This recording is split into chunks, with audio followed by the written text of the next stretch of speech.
कोलगावच्या सर्वांगीण विकासाला चालना देणाऱ्या महत्त्वपूर्ण कामांचं भूमिपूजन मोठ्या उत्साहात पार पडलं.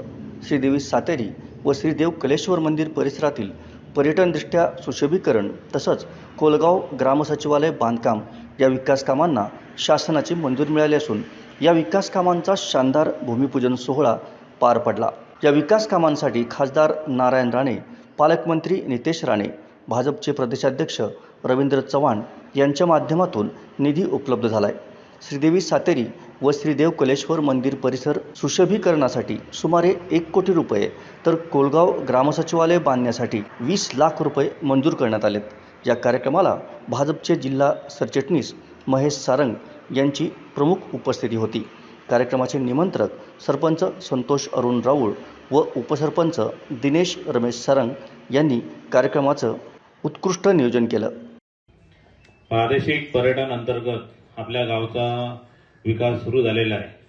आता काही लोकांनी आपल्या भाषणात म्हटलं की आपलं काम सुशोभीकरणाचं काम सुरू झालेलं आहे, पण खरे अर्थाने आपल्या गावाचा तो विकास पर्यटनामार्फत सुरू झाला आहे, तो आजपासून सुरू झालेला आहे.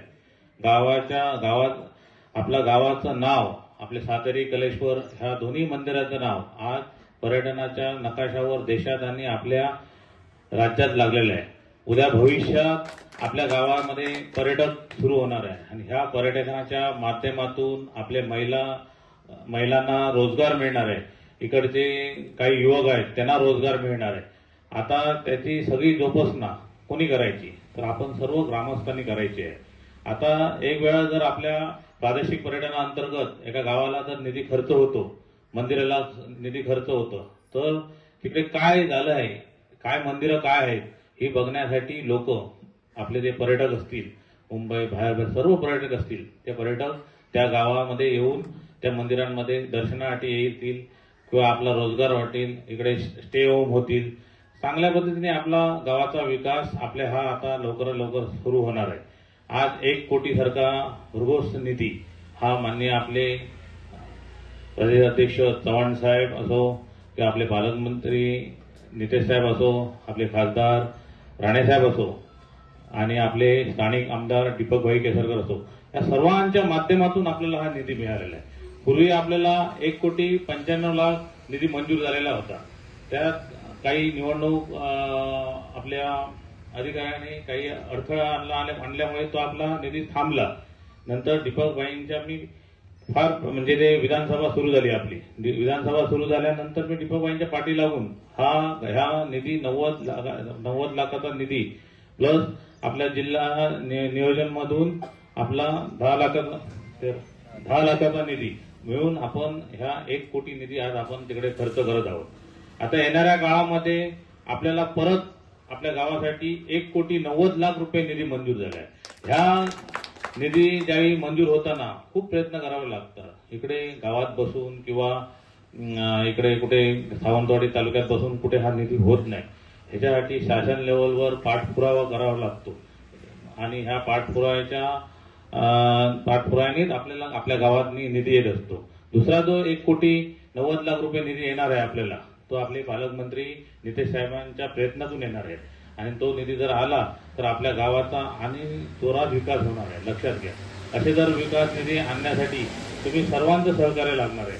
हे सहकार्य अतिशय महत्वाचं आहे, कारण आपण ज्याही आता काम सुरू करणार आहे, हे काम पण तुम्ही सर्व ग्रामस्थ म्हणो किंवा सरपंच असो, सगळ्यांनी आज जास्त त्यांना ज्या ते कॉन्ट्रॅक्टर असतील, तिकडे कोण लोक असतील, त्यांना सगळ्यांनी सहकार्य करा आणि जास्त लवकरात लवकर हा निधी खर्च झाला तर दुसरा निधी आपण लवकरात लवकर येणारी जिल्हा परिषद असो, पंचायत समितीची आचारसंहिता संपली की ग्रामपंचायत निवडणुकीच्या आधी किंवा ग्रामपंचायत निवडणूक पण लगेचच लागेल, तर त्याच्यानंतर पण आपण तो आपल्या गावाच्या विकासासाठी तो निधी आणणार आहे.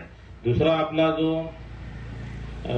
उद्घाटनाचा कार्यक्रम आपला झालेला आहे, तो आपले ग्राम सचिवालय हे मला आपल्या चव्हाण साहेबांनी जे मला एकदा जिल्हा नियोजन समिती सदस्य निवड केली होती ते पालकमंत्री असताना, त्यावेळी जो आपल्या त्या सदस्यांना जो एक निधी असतो त्या निधीतून आपण हे 20 लाख रुपये दिले.